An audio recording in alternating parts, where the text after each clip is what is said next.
Welcome everyone to the 20th anniversary of the Newburyport Literary Festival. This is our final event of the virtual track. This is actually the 5th anniversary of our virtual programming. Of course, we had to start that because of the pandemic, but we've continued it because it's a great way to be able to bring people together that we might not normally get to bring together and to reach a different audience. So we're very proud to have both products as part of our festival now. I just want to get started by, of course, thanking our founding sponsors, the local banks, the Newburyport Bank and the Institution for Savings. Without them, the festival would not exist, and we appreciate their help so much. We're also sponsored by the Mass Center for the Book, several Mass Cultural Council branches, and businesses like the Joy Nest restaurant in Newburyport, and several others. So check out our website to see all of our sponsors. We also have partner bookstores, and that includes the Bookshop of Beverly Farms, which is owned by our own Hannah Harlow with her brother, who's here today, and Jabberwocky Bookshop in Newburyport. As you probably know, yesterday was Independent Bookstore Day, and you should be getting out and supporting those bookstores. I just heard a bad story about some big guys who tried to get in on the sale, Amazon and Barnes & Noble, bad. Independent bookstores, that's the way to go. That's part of our community, and we need to support them. The next thing I'm going to do is introduce the beautiful Hannah Harlow, who is on our steering committee of the Newburyport Literary Festival. And she's also, as I said, the co-owner of the Bookshop of Beverly Farms in Beverly, Mass. She is a recovering publishing industry veteran and a writer whose work has appeared on WBUR's Cognoscenti, Cleaver Magazine, Smoke Log Quarterly, and a bi-weekly books column for the Manchester Cricket. And as I said, she's also part of our programming committee. So Hannah, thank you so much, and take it away. Thank you, Leslie. And I just want to thank Leslie for all the work she does for the festival, which is so much all year long. And she manages the day's virtual programming. So she's going to take a long nap after this, and it's well deserved. So we're super excited to be here today to talk about indie publishing, and to close out the festival. We're honored. As Leslie mentioned, we're coming off of Indie Bookstore Day weekend, which this year saw a record number of participants. It was over 1,600 stores. And I think that's all related to what we're talking about today with indie publishing. The early 2000s saw a big period of consolidation in the bookstore world. That was because of Barnes & Noble and then Amazon. And we started to see bookstores close. And now they're having a resurgence. And the same thing happened with publishing. There used to be the big 6, then it became the big 5. And the big 5 has been absorbing a lot of the mid-size and smaller publishers over these past 20, 25 years. In the past few years, that's meant Algonquin, Houghton Mifflin Harcourt. In the past few months, that was Union Square Books. But now there are all these indie presses and small presses that are kind of filling that vacuum. They're doing really interesting things, and they're publishing really interesting authors. And we have the great privilege of having 3 of those awesome authors here with us today. So I'm going to introduce them so we can get started. First up, we have Elaine Cho, who's a former film critic, former bookseller at Elliott Bay Book Company, and currently associate editor at Shelf Awareness. Her first book, Ocean's Godori, was published last year by Hillman Grad, which is an imprint of Zando. The paperback releases this June, and the sequel, Teo's Durumi, publishes this August. And she's joining us. Oh, nice. There's the ARC. Yep. And she's joining us from the Pacific Northwest. So welcome, Elaine. Thank you. All right, next up, we have JoeAnn Hart. Through the Power of Fiction, JoeAnn writes about the pervasive and widespread effects of the climate crisis on the natural world and the human psyche. Her most recent book is Arroyo Circle, which, I mean, good problem to have, JoeAnn. I sold the last copy in the store yesterday, so I don't have it to hold up. Yeah. Oh, But I thought it was better to sell it than to show you all. There we go. Thank you. So Arroyo Circle came out this past October from Green Writers Press. Her other books include the prize-winning environmental and animal fiction collection High Wire, Act, and Other Tales of Survival, and a few others. She is joining us from Gloucester, Massachusetts. And And then we have Kate Woodworth. Kate has long worked in the book world. She's worked in publishing, she's worked in bookstores, and as a writer. Her novel, Little Gray Island, is coming out very soon from Sibylline Press. Pub date is May 6th. And she's also the award-winning author of the novel Racing into the Dark. Kate now lives in the Boston area. And Kate, let's start with you. I'd love to hear from each of you about these most recent books I've mentioned. How did you come to write it? And where were you in your publishing journey at that point? Thank you. And thank you so much for having us on this panel. This is really wonderful. I'm delighted to meet my fellow panelists. Little Great Island is my second published novel, as you said. I have actually lost count of how many other manuscripts there are up in the attic, but we know how that goes. And I was probably 12 years old when I realized that I am a writer. Not that's what I wanted to be, but that's who I was. When I first was working on this book, I had not heard of climate fiction. And in point of fact, I didn't even want to be writing a novel. I was just playing and writing vignettes and character sketches that all took place on an island that I happen to love off the coast of Maine. The real island is the island of North Haven. But at the same time, I was really worried about climate change, and I was really complaining a fair amount about how nobody was doing anything. And then I realized I wasn't doing anything either. And I thought about what I might do. And I thought, well, the truth of the matter is, why don't I do what I already do, which is write? And so those two forces kind of came together. That was the genesis of Little Great Island, which tells the story of this community on an island off the coast of Maine that really needs to reinvent itself going forward because of the impact climate change has had on the lobster fishery. Thank you. Let's go to JoeAnn next. You have a little bit of similarities with your books just in terms of like a climate change narrative. Exactly. That's I write a lot of fiction where the characters and plot, everything is driven by climate change. In fact, right now I'm writing a little speculative, I'm set in the future of if this goes on. So that's different. It's not aliens or anything, but it's still very much climate. So that novel that came out in the fall, Arroyo Circle, is just, regular people going through their lives that just being messed up with, wildfires and flooding and all sorts of environmental disasters happening to them. They're just trying to live. I mean, people notoriously make bad decisions in wildfires. And so that's what the novel is based on, extraordinarily bad decisions being made, and a lot has to do with wildfire. And this is my fifth book, and I have been published with Little Brown, all sorts of different sizes of small presses, and an academic press. So I've really been around the block with publishing all Great. different ways. We're so happy to have your expertise here. Oh, wait, Thank and I just want to say, Kate, about having manuscripts in the attic, what they say about novels are like pancakes that you have to throw the first one out. Yep. Thanks. Well, Elaine, we have a little bit of segue. JoeAnn's writing a book set in the future. Your book is set in space. Can you tell us a little bit about it? Yeah, it's set in space. It's in the future. It's my very first book with Hillman Grad, which is an imprint of Zando, as you said, and it was their first book actually. So it's very brand new for both of us. Um, it's a space opera that takes place in the future where the solar system is dominated by a Korean space agency. And I think I had always kind of been writing stories, mostly for my younger sister, who's 9 years younger than me.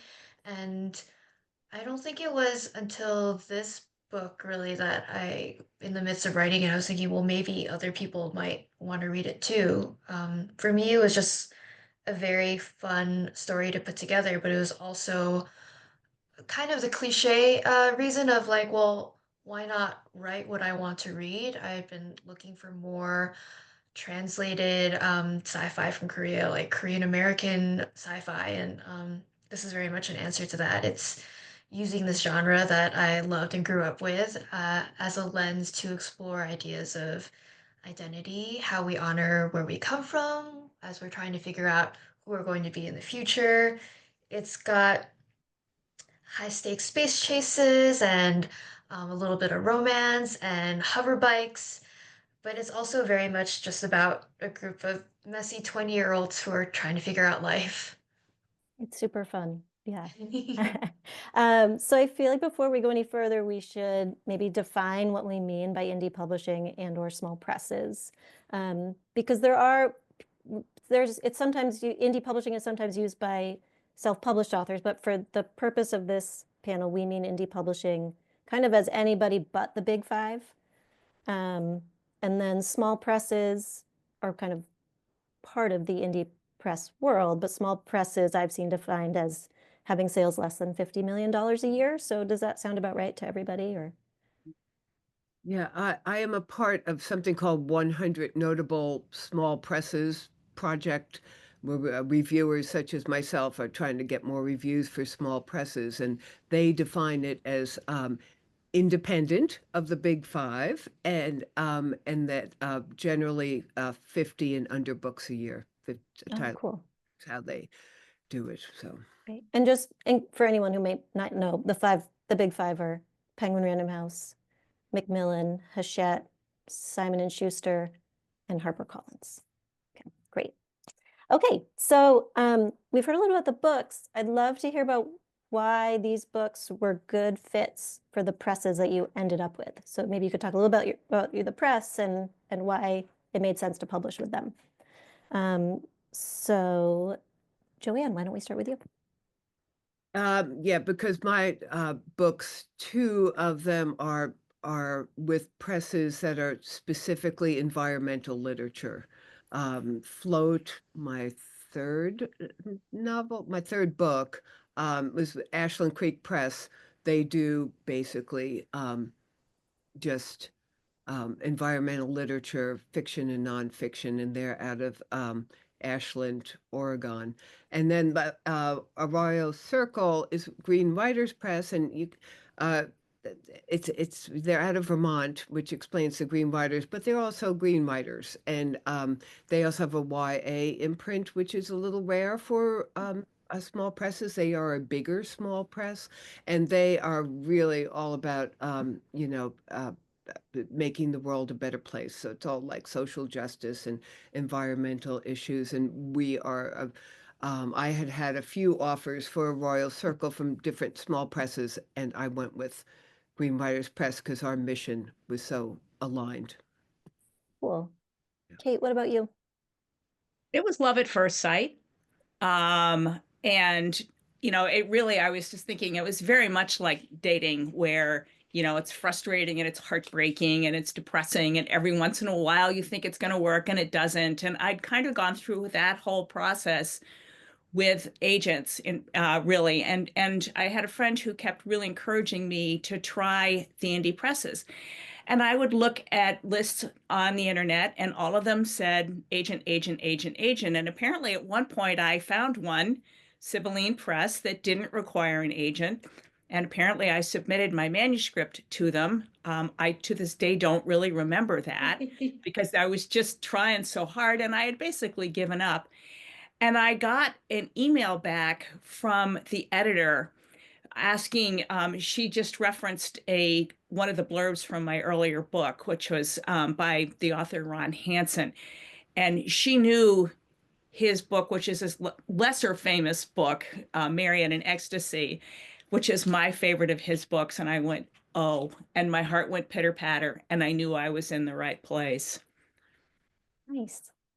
And Elaine, I want to hear the whole story, but you also said this was the first book from the imprint. So I want to hear, did that make it scarier to say yes because you weren't kind of sure, or was that more exciting because as the first book, maybe they were going to put more behind it, or, tell us about your decision-making process there.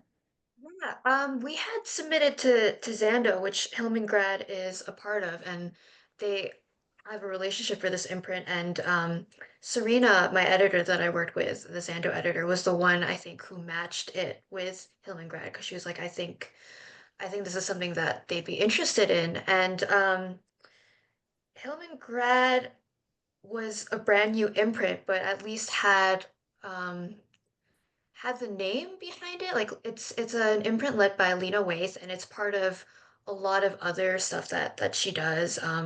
Like she's done movie and film and TV and music too. So there was at least that, but her sort of mission statement across the board for everything that she does creatively is very much um, representing underrepresented voices and centering those voices in areas that we might not have been centered. And I think what cinched it for me was after we had been told that they were interested and that they had read my book, I got like the loveliest letter from Hillman Grad and Lena and her team who had read it and just talking about what the book meant for them and how they connected with it and just how they wished that they had read something like this when they were growing up, that it was available, you know. And they, even without us having had a conversation or like me explaining anything about the book, they understood what I was saying or what I wanted to do with it. So it was very much a moment of like, um, they felt very seen, but in telling me that they felt seen, I also felt very seen. So I think that was the cincher, the clincher for me. Nice.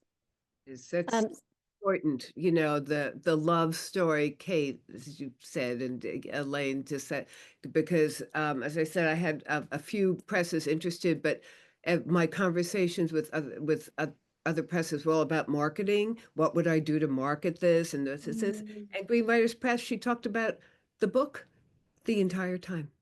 Yeah. You know, she talked about the book as a and nobody. So it's like, yeah, it's love is important. It's love and it's respect. Yeah. Yeah. Since we're talking about how you sort of found your publishers, I think a question people might have, and you've sort of referenced agents versus no agents. Can you each talk about, do you have an agent? Do you need an agent for with in your experiences so far? Elaine, we just left off with you, and I think you mentioned you do have an agent, right?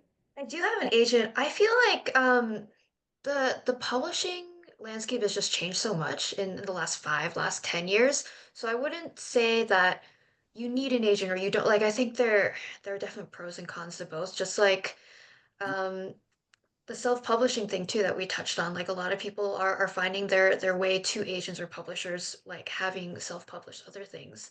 So I think there are definitely pros and cons to both, and you might find, I feel like for more like traditional big five stuff, more doors might be closed to you if you don't have an agent, just because I do feel like the smaller presses are a little bit more flexible and nimbler in terms of like what they're representing or how they go about it. But maybe JoeAnn and Kate can speak more to that too.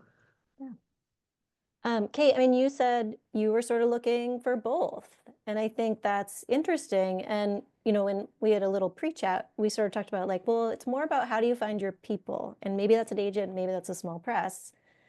So can you talk about that a little bit? I think you really do have to find the human that you connect with and who connects with your book.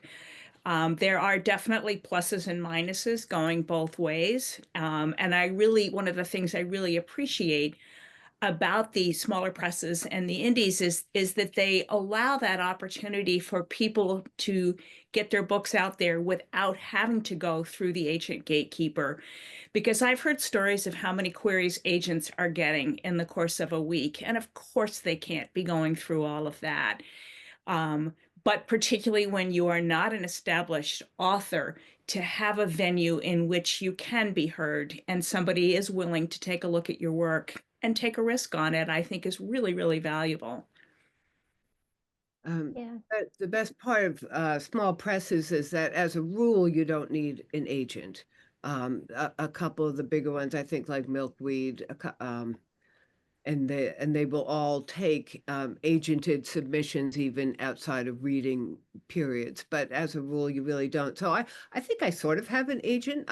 I've had an agent from the beginning. I was the agent who placed my first book, my first novel with Little Brown back in 2007, where then Little Brown, well, Little Brown in that period of time sat on it for 2 years because that was when 6 became 5 and Little Brown was sold to Hachette.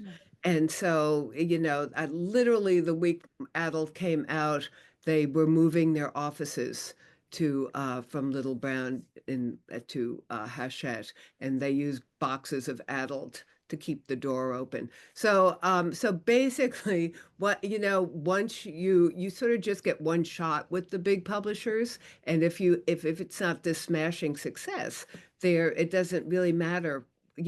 So my agents are only going to make money with big presses. They're not going to make money with little presses. I do know a lot of agents who will keep submitting till they find a home for it, regardless.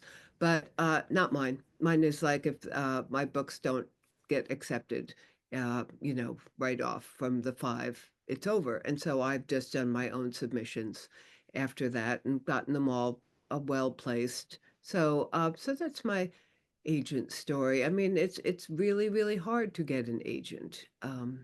It's hard, and that's the best part about, not the best part about small presses, but certainly you can have your own quote unquote agency, take agency of yourself and send your book out. And yeah, so that's I had an agent with my first book, Racing into the Dark, which came out in 1989, and she was able to place it with a big 5 publisher, and it did well enough. Most of the sales went to the libraries, and then my subsequent novel she was unable to place, so we parted ways amicably. And I was good with that. But then I discovered how hard it was to find an agent again. And that was one of the things that I kind of went through that period of time when the publishing houses were all condensing and you really needed an agent, to this rise of the indies, where there were really these new opportunities for people who are writing really good books. I think we write good books. Definitely.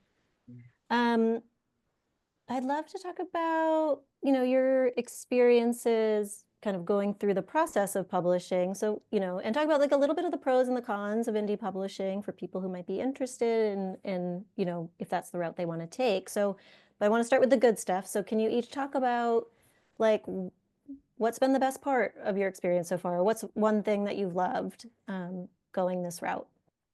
Elaine, how about you start us off?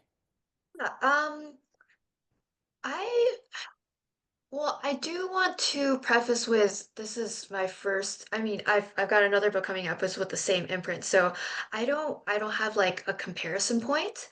But I have loved how much more connected I feel with the process than I've heard with some friend authors. Like for the second book, I had a question about how they were like positioning the book like sales wise, and they put me on a call with like the lead of sales.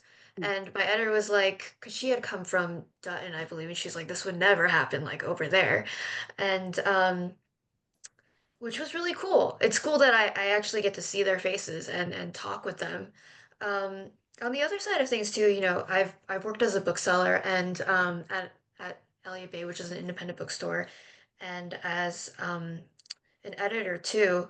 I feel like it's the same deal in terms of like these bigger publishers have their name recognition and they do have more resources, but they're also dealing with so many more titles like per month, per year. And just this last week, I met with a smaller press, and for their call, because it was a call about they were trying to bring in interest for their titles so that we'd cover them for reviews, they brought in their whole editorial team, and each editor talked about the books that they had worked on. Like you would never get that with they just don't have the time or, the to do that for all their titles or their authors. So I thought it was really cool to witness that and see the editors like go to bat for these specific titles, which is goes a lot farther than getting an email that's like, "Hey, this book is coming out in the fall. Here's the ISBN. Here's here's the PDF," which happens a Right. lot. Totally. Kate, I Yeah. know your book is still just about to come out, so you still have a lot to experience with the whole process, but what's been kind of a bright spot for you? I think the bright spot has been it's been the respect and it's been the transparency in the process and it's been the collegiality. We have it's Sibylline, it's all women. It's a women-run business and they only publish books by women over the age of 50. The authors are all, we refer to each other as sisters. And it's great to have a sisterhood. And in January, the sisters from this spring list went on a retreat in San Diego where we all got to spend time together and really bond. We also had publicity training. So we had the opportunity to stand up and give our bookstore pitch and get feedback on that. We had mock television or radio interviews where we had those curveball questions thrown at you out of nowhere so that you could kind of sort out how you were going to deal with that. And then all of us had a half-hour interview in front of a professional film crew. So we had that experience as well, which was all very valuable. I would say the other real bright spot for me has been the graphic designer at Sibylline, who is, I think, just a genius. Every cover has been amazingly beautiful. Our arcs are, I mean, people have commented to me on how beautifully done they are. They're very professional looking. I think that's a major bright spot of small presses is that not always, but usually you get to have a say in the cover. You know, that but Little Brown just sent it to me. I mean, I had like, yeah, I mean, I had no um say whatsoever. Actually, and just at the academic presses really don't let you have a say either. That was also University of Iowa Press simply, and that was a crime memoir. They just sent me the cover when it was done. But otherwise, I've really enjoyed just having a say and like, you know, in the design element and just sort of feeling like the book was like mine, you know, it's and not being shaped by somebody else. But Little Adult came out in 2007. The industry was very different. I wasn't allowed. They did nothing for adult, and they would not let me do anything. I was not allowed to book readings at bookstores. That was a marketing decision, and it was not mine to make. I was not allowed to do anything. So yeah, so no, people are shocked now that because now you're expected to do everything. And even with a big press, you are still expected now to do a lot of marketing and hire your own PR people. And that you know, that's been a given with small presses is that the author does a lot. Yeah, JoeAnn, that sounds insane that they wouldn't let you do anything. It wouldn't, right? No, that was, I don't even know if they still have what they call marketing departments. And that was their decision of who got books, readings at bookstores. So I used to work in marketing at Houghton Mifflin Harcourt. I can't imagine saying like, don't do that. But also that was publicity's role when I was at Houghton. But I do recall working with first-time authors and they kept asking for permission. Like, can I do this? Can I do this? Can I? And so there'd be a point where I realized, oh, it's a good idea to have a conversation with first-time authors of like, here's what we're gonna do, and here's what you should feel free to go do on your own, because we're not gonna have the bandwidth to like necessarily do everything. So I think, that's maybe we could talk a little bit more about that is, what kind of clarity did you all get? What were you expected to do on your own? What did your publisher do for you? Because I think that's a big question. I think people assume, when you publish with the big five, you're going to get better review coverage. You're going to, I don't know, get better distribution maybe. And I don't know if that's always true. I think if you're kind of the select few of the big five, you might, but not everybody does. But so what have your experiences been in terms of maybe review coverage? JoeAnn, I do want to hear you talk about distribution, so we'll end up back with you talking about that. So Kate, what have you seen so far? I know, again, you still have some I mean, ways I to go. think those are the big things you hear with the indies, with the independent presses is distribution, review coverage, and rights. And one of the things that I really have loved about Sibylline is that they're very aware of that. So their distributor is Publishers Group West, which is Ingram. So our distribution is fine. Whenever I've gone to talk to a bookstore, it's one of the first things I've said was, yes, you can get the book. They have one of the distributors. They do have somebody who is handling the rights. And in fact, recently she sold rights for one of the Sibylline books. And this is the 1, 2, 3, I think the spring list. We're the fourth of the physical books right now, the spring 2025. So the fact that they've sold rights is a very good thing. Reviews, it's a little harder for me to tell, but I think one of the things that's worked out, I did hire my own publicist, and she's been very helpful in that regard. And I think because I knew kind of right out of the hatch, this was up to me. My first book came out from Dutton. I was shocked by how little they did. They just threw the book out there and waited to see what happened. I wasn't asking for permission. I didn't care. I knew I'm no longer young. I don't have that many more shots at this. And I just thought I am doing whatever I can think of. So, but I did say, and Sibylline asked, where do you want review copies sent? I said, how many do I get? The answer was as many as you need. So I went around and I contacted everybody I could find in reviewer world and said, would you take an ARC of my book? A lot of those people said yes. Whether I get the reviews, I don't know yet. Cool. But I think that's a good point of just you know, ask the questions, right? And advocate for yourself and just look for the clarity that you need with publishers instead of waiting around to see what happens, right? Yeah. Elaine, how about you? Yeah, I 100% agree with the whole advocating for yourself. I think as a debut author, it was such a new world, but it was also like, oh, I don't want to be difficult, or like, am I stepping on toes? Like, are you taking care of that, so I shouldn't like touch it? And when that happens, I think just a lot of stuff gets lost inevitably, whether you're working with a small press or a large press. And the thing that's most helpful for any relationship is just that clarity. And going into the second book with them, I think it was helpful having that experience because I was from like upfront about like, okay, I just need to know what you're doing. And I think that's great that what you like are doing these things. So I know like what I can do. And I think we were a little more collaborative in terms of like, um, using my strengths with their strengths, and by that, like Zando is a very cool press, but I think my book is the only sci-fi book that they have. I was definitely the first one.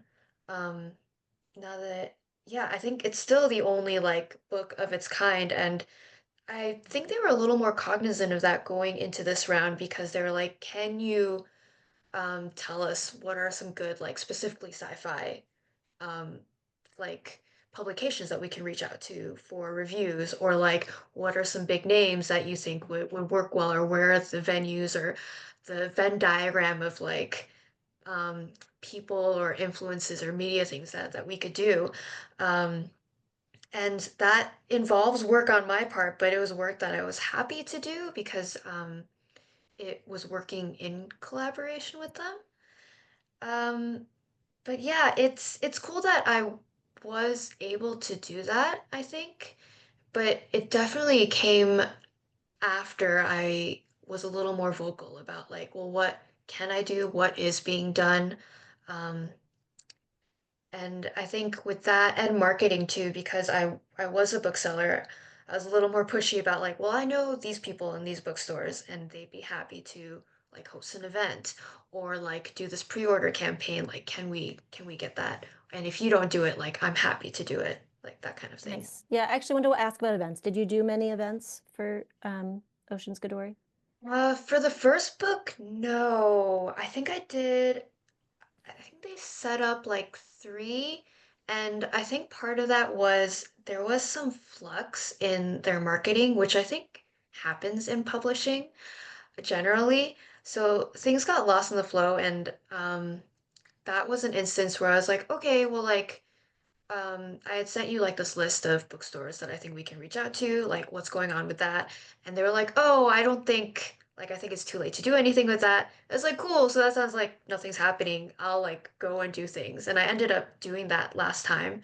And then this time it was like things had been set up and I knew that I didn't want things to fall into cracks. So I don't know yet what is happening. Like, we haven't like set up dates or anything yet, but hopefully this time it'll go through a little better. Yeah, well, yeah, it sounds like you've learned some things and hopefully it'll Yeah. be better. Yeah.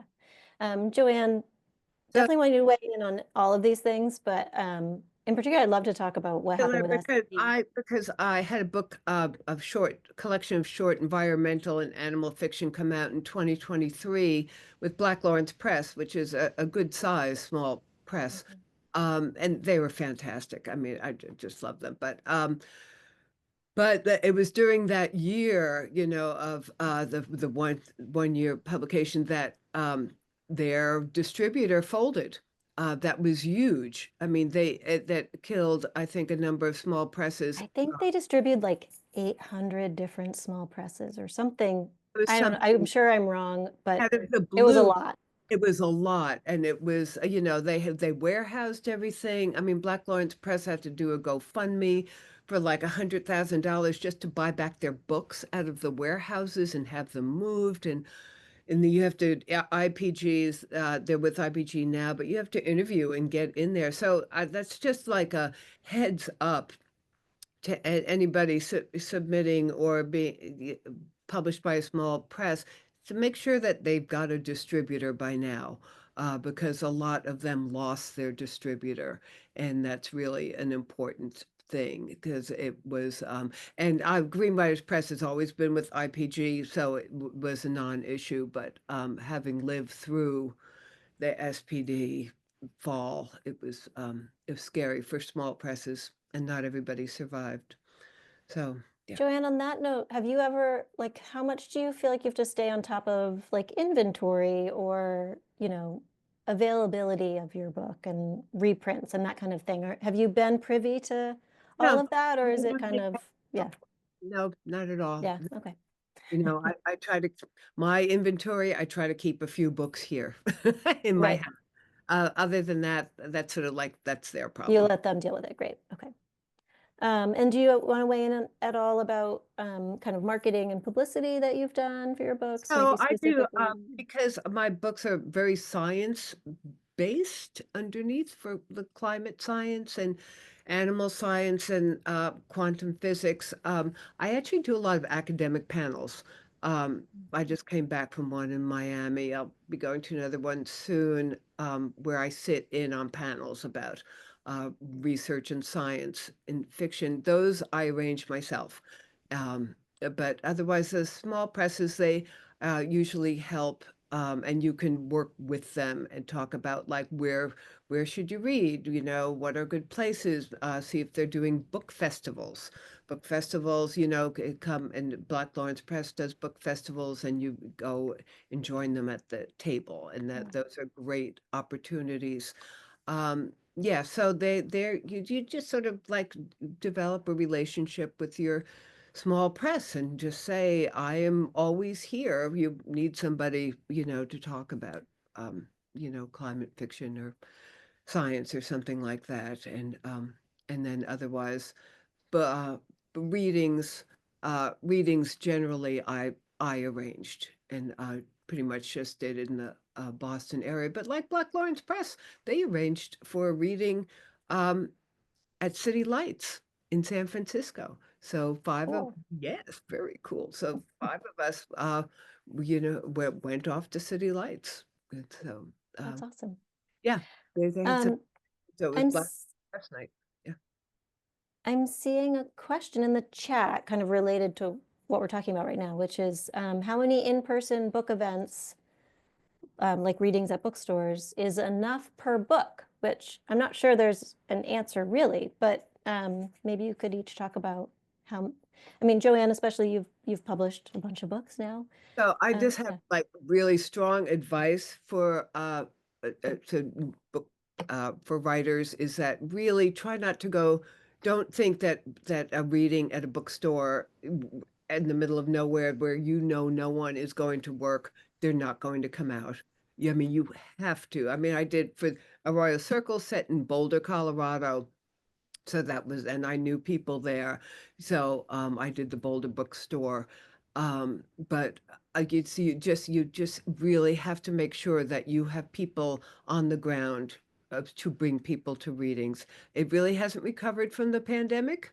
It's not up to those levels yet, where we all used to go to readings just for entertainment. It's now you have to bring your people. So that's how I feel about readings. So. Yeah, having hosted many readings at our bookstore, that's definitely the case. Like and it's embarrassing as the bookstore to be like, like people aren't coming out just because it's us. Like they're coming out for the author very specifically. Right. And also just from my bookstore experience, like you don't want to book events at like 5 bookstores all in the same area. Right. All at the Yeah. same time. Like people are going to come to one of those, and so then all the other stores are going to get low turnout and be mad at you. So don't do that.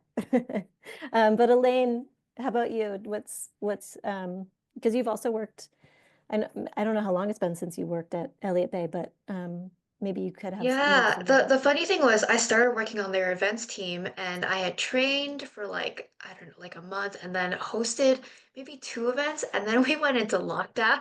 Oh. Um, but I think something that's become more common since the pandemic is these events where you're in conversation with another author. I think in light of hoping to bring more people in. Mm-hmm. Yeah. So there definitely isn't like a number of like this is how many cities you should visit to like promote your book or like as a representative of how successful your book is. I think it really depends and you should also look at it as a way of building relationships with the people you're in conversation with the communities, with the bookstores. That's like really important too. But I definitely also agree with what JoeAnn is saying. Like, if you don't have people on the ground, if your book's not like, you know, if you're not like a Lee Bardugo or a Stephen King or whatever, like people aren't necessarily gonna come out just to like check you out. It would be a wonderful world um if we're gaining audiences and readers from doing these events. That's not always the case. A lot of these people are coming out because um they already know you or your book, or they're coming like they're friends of friends. Or you're doing a really good job with your social media, you know. Yes, that's big. Yeah. Yeah. Kate, did you want to weigh in at all, or? Yeah, I mean, I think in terms of how many is the right number, I think one thing that's important for all writers to consider is their own resources, and that's your own energy level and how many of these you can reasonably do because there are a lot of other things that are going on during that time. And the other piece of it is it's not like you have a publisher who's given you an expense account. You're paying out of pocket for a lot of these things. And I think that's so that consideration of resources, I think, is important. And I think the other thing is to recognize that it just isn't about just you and your book. It's about the bookstore. It's about ensuring, particularly since we're going to be at Indies, I hope, making sure that relationship is working both between you and the booksellers for your event, but also for your publisher. Because one of the things that I've been aware of, thanks to Sibylline, is if I book at a bookstore, big name bookstore, and I go in and they don't sell anything and nobody comes, when one of my sisters comes down the road and wants to book an event there, it's going to be that much harder for them. So I think you just have to keep that whole community in mind as you're coming up with these events. That's a really good point. Another question from the chat, also related to this, and Kate, because you brought it up, I'm going to stick with you also because I think Sibylline is doing really interesting things. So the question is, have you had to use your own money to promote or edit your book, and how much are you paying out of pocket? So I think Sibylline has a really interesting situation that I haven't really seen that's new, and I think it's cool. So can you talk about that a little bit? Oh, Sibylline is an independent press, but they have what they call a hybrid marketing model, which means that authors pay in to the marketing budget. And so that covers things like our beautiful review copies that we get. It also helps to ensure that the publisher can get around to the different festivals where all our books are represented. And then it covers a number of the other things that they have that are going on. And I did hire a publicist. And in terms of, I know one of the questions was how much have I spent? I will have to say I have not added it up and I don't want to. I don't expect to be making huge amounts of money from this book. And I think that people who are in publishing, writing books for money, should probably consider a day job, which I have had my entire life. So I just think it's unrealistic to expect that you're going to get rich from publishing a book. So JoeAnn and Elaine, you can answer the question about how much you have paid out of pocket, but related, we have another question about financial arrangements, which is someone's asking about royalties, if you're required to buy a certain number of books, but also like, what do you pay for versus what does the press pay for? So JoeAnn, can you talk about your experiences kind of on the financial side? None of my presses have been hybrid, although I have just hired PR, on my own, but they have not required that or asked for money. So, and you have to be very careful of any press where they want to, where you have to buy like 200 books, because basically that's a scam. That's not a real press.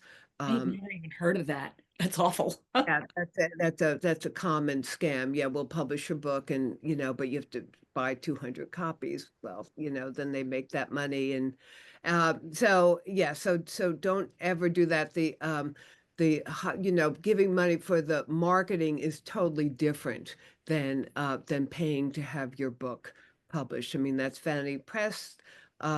It's easy. You just self-publish rather than do that, because that is just a scam and you will get nothing and you'll be very disappointed. So be very wary of any press. I mean, the good presses are all with under that go by certain rules and regulations, or under CLMP.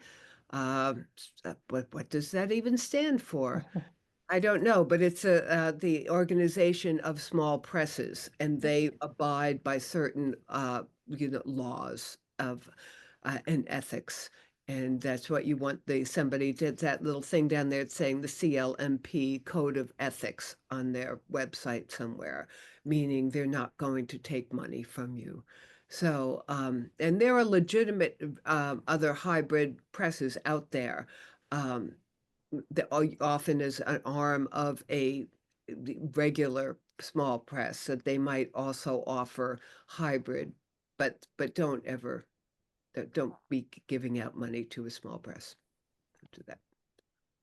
Your experience is so great to have. Thank you, JoeAnn. But Your experience is so great to have. Thank you.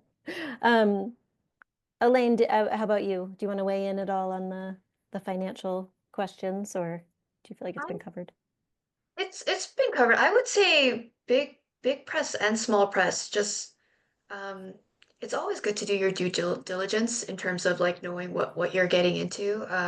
I have friends who are with Macmillan or SNS, as well as indie presses, who hire a publicist because they want that extra help. And I've been on the other side, like receiving publicist emails for shelf awareness that are for both small and larger presses. Yeah, that's Great. all I really have. Yeah. Thanks. Yeah. I think while we're, giving advice, do you have any other advice about really anything, but I have an important piece of advice about Yeah. getting a lawyer to read your contract, since you probably do not have an agent with a small press.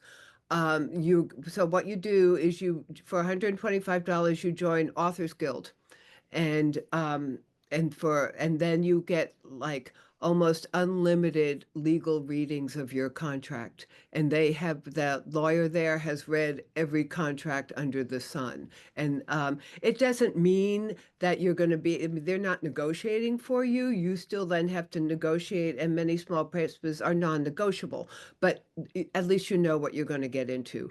And it's a great bargain, and Authors Guild is a wonderful organization. So there. That's it. Awesome. There's That's amazing. one piece of the Sibylline, you mentioned royalties earlier. There's one piece of the Sibylline contract that I wanted to mention, which is that the authors receive, I think it's 50% royalties until our initial investment is paid off. And then we go to the standard royalty. So I had never seen that before. And I thought that was really very kind of them. And I think another question that people should be asking when they're signing with anybody is how do you handle the rights? Do you have a rights person? What kind of rights are we looking at here? Because I know with my first book, there was we sold an option on the movie rights, and that was the only place I really made any money. The hardcover deal was really pretty insignificant. There was a paperback deal, and then we had a German edition. So you want to pay attention to what the capability is for rights, particularly with the indie presses. And that's in the contract. Yeah. Great. Elaine, any words of wisdom? Yeah, I think that's great. I am personally very grateful to have a literary agent because as I was navigating that, and seeing everything for the first time, it was very helpful to have her guidance. And I'm also very lucky because my husband's a lawyer, so I had him look over all my contracts. So that was nice. Nice.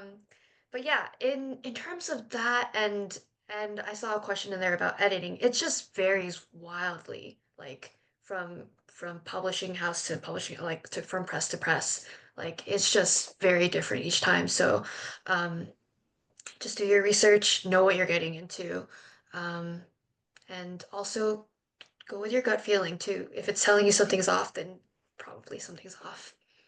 Yeah. So we just have a few minutes left. I want to make sure we cover all the questions. If anyone out there has more questions, like throw them in the chat. I didn't check the Q&A box. Okay, throw them in the chat and we'll see if we can get them to them in the last 5 minutes. So there was this question about, do small presses edit your work and how significant is that? Elaine kind of addressed that a little bit. JoeAnn, what's your experience been? Ever. I mean, it was so wonderful, the editing I've had at the small presses, everybody, but I mean, so many different levels. I mean, I'm not fond of copy editors because I'm not, because, the fighting over the semicolon. um, but to have like a developmental editor, and then the line editor, and then I mean I'm somebody who loves to have an editor because you write a novel, it takes like 7 years to write. You don't know what it says anymore. It could be just like gibberish. You really need like a new fresh pair of eyes, and a press might have many layers of editors. Every press I've had has had layers of editors. That's been fantastic. So, as opposed to adult, where I didn't get to choose, It's just got amazing. edited, and I never got to say yes or no. Yeah. And Kate, what about you? Just your earlier question about the finances had to do with, I think, a little bit hiring an editor outside of an indie press, which I have not ever done. But I would also say be very careful. I think there are a lot of people out there who present themselves as editors who perhaps aren't really as skilled as you would want. Yeah, definitely. Someone had asked earlier about children's books and if there are small publishers that welcome children's books with a diversity theme. And I know, that's not really our specialty here, but just from a bookseller perspective, I just wanted to say, I get emails all the time from publishers that have different, themes and takes. And there are a ton of children's presses that are doing kind of Yeah. the There's diversity. good places to find. We haven't Yep. talked about how to find a small press, and Yeah. then you can do filters for YA or children. Yeah. Poet and Writers, you do not need to be a subscriber. You just go on their webpage under Writers Resources and click on small presses and do a search. And that's a good place. CLMP, I'm going to say it again. You don't have to be a member. You just go on there and all the CLMP presses are there. It takes a lot of legwork to really like you. And the most important thing you can do is really be familiar with their books. You know, go to the book fairs, buy their books, go to the library, page through them, and get to know their books. Especially then when you're submitting, you can say, I read this, and this is a good place for me too.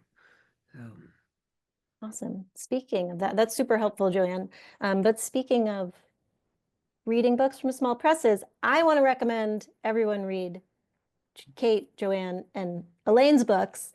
But I wonder if the three of you could, recommend a book from a small press that you've read recently to kind of close us out here.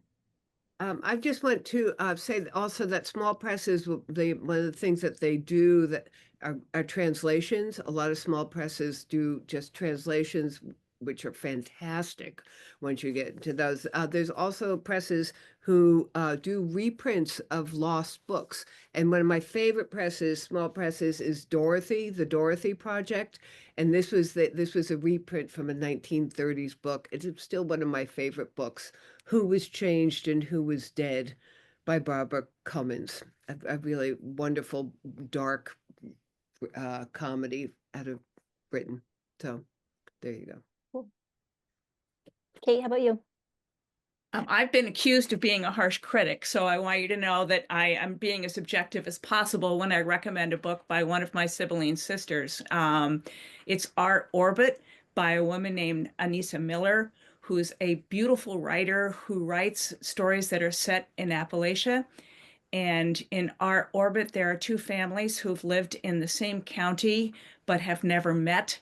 And the more middle-class family becomes the foster family for the youngest child of the more working-class family. And Anissa really brings out a lot of the conflicts in the relationships and the dynamics between the families and within the county that I think really kind of illuminates a lot of the things that are going on in this country at the moment. And that's kind of part of her genius, is that ability to tell the small story that really resonates on a larger scale. Great, And thank you. I tore my house apart trying to find her book, but I couldn't find it. It's okay. We'll go find it on the internets. Elaine, how about you?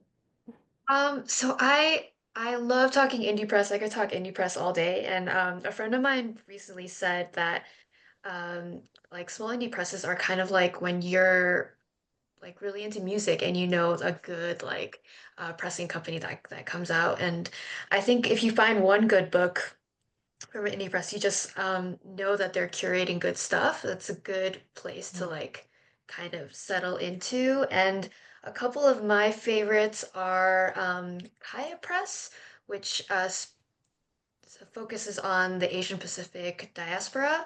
Uh, this is one of my On the Origin of Species and Other Stories, which is translated Korean sci-fi, which like no one was doing it at the time, and I was so thrilled to get my hands on this. And then Tin House, of course, always does amazing stuff. Masquerade by Mike Fu came out last year, and it's one of those books that you're like, wow, I love this and it's different and like no one else is doing this. It's like a story within a story. He goes to it like takes place in LA and Shanghai, or sorry, New York and Shanghai. It's a queer coming of age. It's like Nabokov and Antonioni and Hitchcock. Great vibes. Oh, those all sound amazing. Thank you for sharing. And I just want to thank everyone for joining us. I feel like there's some questions in the chat we're not totally getting to, but you've all been so generous, you authors. Thank you so much for your time and your expertise and knowledge. So thank you so much. Yeah, thank you for me as well. And congratulations to everyone for a great literary festival. That's a wrap for 20 years. 20 years.